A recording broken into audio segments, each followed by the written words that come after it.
Study IQ IAS, अब तैयारी हुई अफोर्डेबल।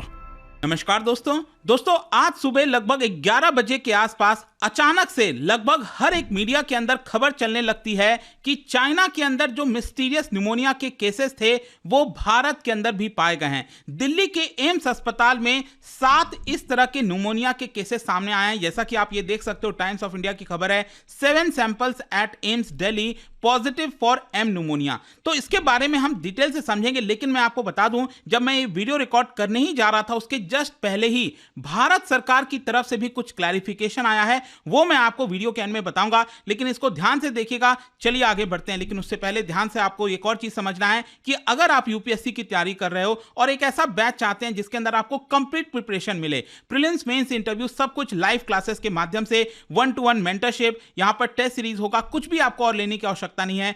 कल शाम 6 बजे से हर रोज हमारे लाइव क्लासेस स्टार्ट हो रहे हैं। Use this code Ankit live comment section में जो लिंक दिया हुआ है, ताकि आपको मैक्सिमम डिस्काउंट भी मिल जाए। और इसके अलावा अगर आप एमसीक्यूज अटेम्प्ट करना चाहते हैं तो मेरे इंस्टा पेज पर जा सकते हैं, वहां पर स्टोरीज में जितने भी एमसीक्यूज हैं उसको आप अटेम्प्ट कर पाएंगे। चलिए शुरुआत करते हैं और सबसे पहले यह देखते हैं कि एग्जैक्टली हुआ क्या है। देखिए, मैं आपको बताता हूं कि एक रिपोर्ट पब्लिश की गई है और इस रिपोर्ट का नाम है रिपोर्ट जिस चीज में पब्लिश की गई है दैट इज लैंसेट माइक्रोब। और इसके तहत यहां पर बताया गया है कि दिल्ली में जो एम्स का अस्पताल है वहां पर माइकोप्लाज्मा न्यूमोनिया, मतलब कि जो एम न्यूमोनिया की हम बात कर रहे हैं ना, जो कि बैक्टीरिया है that is link to surge in cases of respiratory illness in China. मतलब आपने देखा ही होगा कि पिछले 1 महीने से काफी चर्चा हो रही है कि चाइना के अंदर बच्चों में अचानक से रेस्पिरेटरी इलनेस सामने आया है and the bacteria which is responsible is mycoplasma.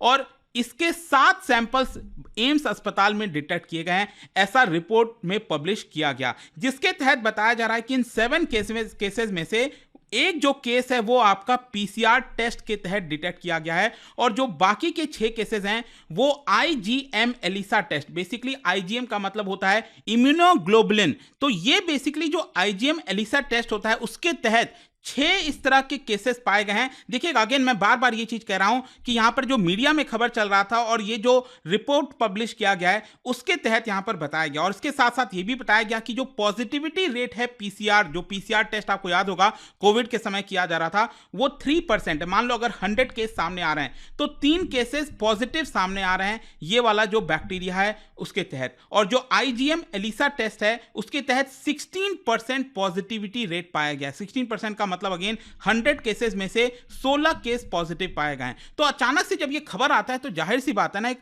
हड़कंप जैसा मच जाएगा, क्योंकि ये अभी तक कोई नहीं भूला है कि कोविड में क्या हुआ था। वो डर कहीं ना कहीं अभी भी सभी के मन में है। देखिए, यहां पर एक और चीज मैं आपको बताता हूं, डॉक्टर रामा चौधरी के द्वारा बताया गया है, जो कि फॉर्मर हेड ऑफ डिपार्टमेंट है माइक्रोबायोलॉजी एट एम्स दिल्ली के। उनके तहत ये बोला गया कि जो एम न्यूमोनिया की हम बात कर रहे हैं, it is known to cause 15 to 20% of community acquired pneumonia. और ये जो निमोनिया होता है it is caused by this bacterium which is usually mild. थोड़ा सा माइल्ड ही होता है, ऐसा नहीं है कि कोई बहुत खतरनाक हो जाता है। और इसी की वजह से कई बार इसको वॉकिंग निमोनिया भी कहते हैं, क्योंकि आप में से कई लोगों ने न्यूज में यह भी सुना होगा वॉकिंग निमोनिया के बारे में। तो वॉकिंग निमोनिया एक टर्म दे दिया गया है क्योंकि इसका जो सिम्टम्स होता है, इसका जो प्रॉब्लम होता है वो माइल्ड ही होता है। ऐसा नहीं है कि बहुत, हाँ कुछ केसेस में ये सीवियर भी हो सकता है, जानलेवा भी हो सकता है। लेकिन यहां पर उनके द्वारा, डॉक्टर के द्वारा यह भी स्ट्रेस किया गया कि भारत को अपना जो सर्वेलेंस प्रोग्राम है माइकोप्लाज्मा न्यूमोनिया को डिटेक्ट करने का, उसको और एक्सपैंड करना चाहिए। अभी करंटली अगर आप देखोगे तो ये जो सर्वेलेंस प्रोग्राम है वो दिल्ली के या तो सिर्फ एम्स में हो रहा है या तो बाकी के देश के और दूसरे सेंटर्स में देखने को मिल रहा है। वैसे एक इंटरेस्टिंग चीज मैं आपको बता दूं, जो दिल्ली का एम्स अस्पताल है it is part of global consortium to monitor the spread of mycoplasma pneumoniae. क्योंकि क्या हुआ था कि जब से चाइना के अंदर ये केसेस आए और अचानक से यहां पर इसको डिटेक्ट करने में पूरी दुनिया लग गई, तो यहां पर अलग अलग जिम्मेदारी सेंटर्स को दी गई है। तो भारत की तरफ से अगर आप देखोगे, ग्लोबल कंसोर्टियम का पार्ट है एम्स दिल्ली, और लैंसेट का रिपोर्ट यह कहना है कि जिस तरह के केसेस सामने आए हैं, जो इमर्ज हुए हैं, वो कहीं ना कहीं प्री पैंडमिक नंबर्स की तरफ इशारा करते हैं। मतलब कोविड के पहले जो नंबर सामने आया था ना, कुछ उसी प्रकार का इशारा करते हैं। लेकिन ध्यान रखिएगा, मैं अगेन ये चीज कहूंगा कि ये रिपोर्ट में बोला गया। खैर, जो भी इसका सिग्निफिकेंस क्या है, सिग्निफिकेंस यही है कि अगेन यहां पर काफी इसको पैरेलली कोविड-19 पैंडेमिक के तहत देखा जा रहा है। मतलब कि जिस तरह से चाइना में अचानक से केसेस आए और लोगों में चिंता हो गई, और चाइना में एक्चुअली अगर आप देखोगे तो क्या हुआ है कि जो नदन चाइना है वहां पर डेली बेसिस पर बहुत सारे बच्चे भर्ती होने लग गए। उनका कहना था कि बच्चों को रेस्पिरेटरी इलनेस हो रही है, प्रॉब्लम हो रही है सांस लेने में, और कहीं ना कहीं ये बहुत ज्यादा अलार्मिंग हो गया था। देखिए, यहां पर कई लोग ये भी सोच रहे होंगे कि न्यूमोनिया एग्जैक्टली है क्या। मैं आपको बता दूं, न्यूमोनिया बेसिकली क्या करता है, हमारे लंग्स के ऊपर इंपैक्ट करता है, या तो एक लंग या फिर दोनों लंग के ऊपर इंपैक्ट करता है। यूजुअली क्या है, लंग का मेन काम क्या है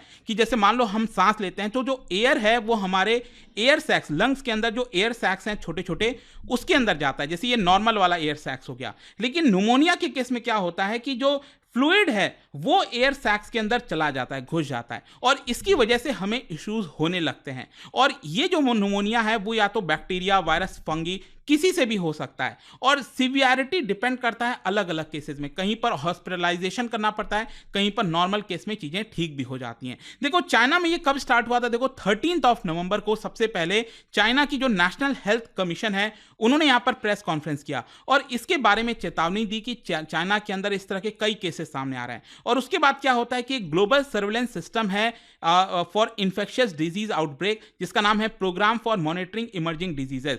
उन्होंने यहां पर रिपोर्ट किया और बताया कि कुछ अनडायग्नोस्ड न्यूमोनिया के जो केसेस हैं वो नदन चाइना में फैल रहे हैं। तो इसी को देखते हुए क्या हुआ कि चाइना से सवाल पूछा गया कि आखिरकार वहां पर चल क्या रहा है, केसेस इस तरह से क्यों फैल रहे हैं। तो चाइना की जो हेल्थ अथॉरिटीज हैं उन्होंने ये जो बढ़ते हुए केसेस हैं वो जिम्मेदारी ठहरा दी विंटर को, कि ठंड जिस तरह से सामने आया है उसकी वजह से अचानक केसेस बढ़ गए। वैसे मैं आपको एक और चीज बता दूं कि एक्चुअली जो चाइना की स्ट्रैटेजी रही थी ना जीरो कोविड पॉलिसी की, जिसकी वजह से यहां पर उनके अंदर इम्यूनिटी नहीं आ पाया, जो एंटीबॉडीज क्रिएट हुआ दुनिया भर में क्योंकि वहां पर मार्केट को ओपन कर दिया गया था, लेकिन चाइना में चीजों को काफी क्लोज रखा गया और लोगों में शायद उतनी इम्यूनिटी आ नहीं पाई। तो वहां पर न्यूमोनिया के केसेस सामने आ रहे हैं, कोविड के केसेस भी इस समय चाइना के अंदर चल रहे हैं। चाइना की जो हेल्थ ऑफिशियल्स हैं कि बच्चों को जो हॉस्पिटलाइज करना स्टार्ट किया गया है, ये पूरा मामला मई के महीने से चल रहा है और सबसे पहले जो केसेस हैं वो बीजिंग में ही सामने आए थे। एंड ये अलग अलग पैथोजेंस की वजह से हो रहा है, चाहे वो इन्फ्लुएंजा है,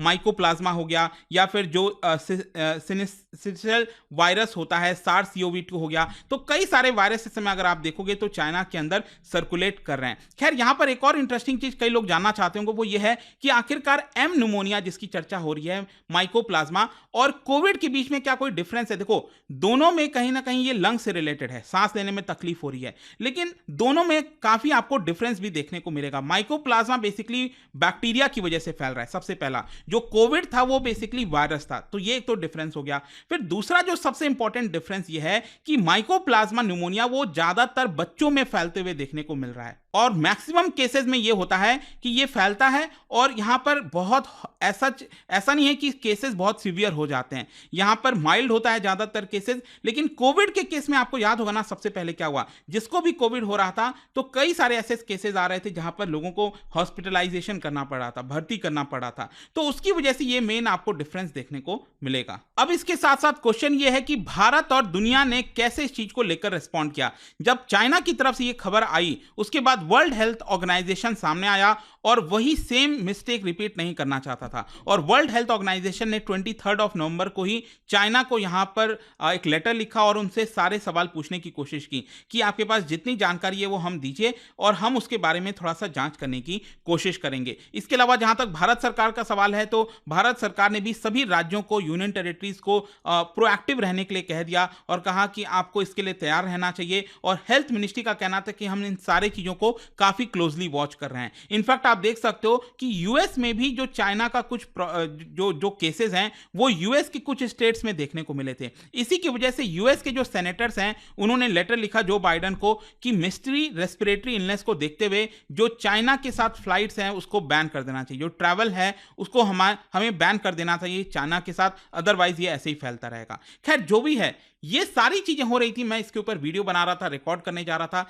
लेकिन अब अचानक से क्या होता है, रिकॉर्डिंग के मेरे जस्ट पहले यहां पर आप देख सकते हो जो पीआईबी है उनकी तरफ से ये क्लैरिफिकेशन आता है, और पीआईबी ने बेसिकली ये कहा है कि मीडिया रिपोर्ट्स के अंदर यहां पर जो चर्चा हो रही है एम्स दिल्ली की वो मिसलीडिंग है और इनएक्यूरेट है। तो भले ही देखो अब क्या हुआ है कि मीडिया में तो ये पूरा चल गया है, लेकिन सरकार ने तुरंत यहां पर एक्शन लिया और कहा कि देखिए ये जो केसेस हैं वो एक्चुअली समय समय पर आते रहते हैं। और देखिए यहां पर मैंने आपको एक और चीज बताया था ना कि जो 7 केसेस बताए जा रहे हैं जो सामने आया है वो अप्रैल से लेकर सितंबर का जो महीना था उसके बीच में जो सैंपल्स कलेक्ट किए गए थे उसमें ये डिटेक्ट हुआ था। तो भारत सरकार अपनी तरफ से ये कह रही है कि देखिए यहां पर एम्स दिल्ली में अलग अलग रिसर्च चलती रहती है, उस कुछ जो ऑनगोइंग स्टडी था उसमें यहां पर ये चीजें सामने निकल कर आई है। तो इसको चाइना के साथ जो मामला चल रहा है उसके साथ जोड़कर देखना शायद सही नहीं होगा। खैर जो भी है यहां पर भारत सरकार ने अपनी तरफ से क्लैरिफिकेशन दिया है, लेकिन अभी भी ज्यादातर एक्सपर्ट्स का यह मानना है, उनका कहना है कि हमें इसको लेकर एकदम सतर्क रहना चाहिए अब, क्योंकि अगर ये फैलना स्टार्ट हुआ तो बहुत ज्यादा प्रॉब्लम क्रिएट कर सकता है और यहां पर री इमर्जेंस हमें इसको नहीं होने देना चाहिए भारत के अंदर। आपका क्या सोचना है इन सारी चीजों को लेकर? अगर कोई भी इंपॉर्टेंट अपडेट आता है इससे रिलेटेड तो मैं आपको बताऊंगा। और जाने से पहले एक इंटरेस्टिंग क्वेश्चन, क्या बता सकते हो which of the following organs are affected by malaria? इन 4 में से इसका राइट आंसर आप सबको पता है, मेरे इंस्टाग्राम पर तो मिलेगा ही, वहां पर अगर आप नहीं हो कोई बात नहीं, टेलीग्राम से ले सकते हैं इसका सही उत्तर। मैं कई सारे जो एमसीक्यूज हैं वो यहां पर स्टोरीज में डालता रहता हूं। बाकी अगर आपको पीडीएफ चाहिए तो टेलीग्राम पर आइए, अलग अलग सोशल मीडिया पर आप जुड़ पाओगे। और जैसा मैंने आपको बताया यूपीएससी की अगर आप तैयारी कर रहे हो just use this code Ankit live to get maximum discount. And I hope कि वीडियो आपको पसंद आया होगा। मिलता हूं आपसे next time. Till then thank you very much, see you soon. Study IQ IAS, अब तैयारी हुई अफोर्डेबल।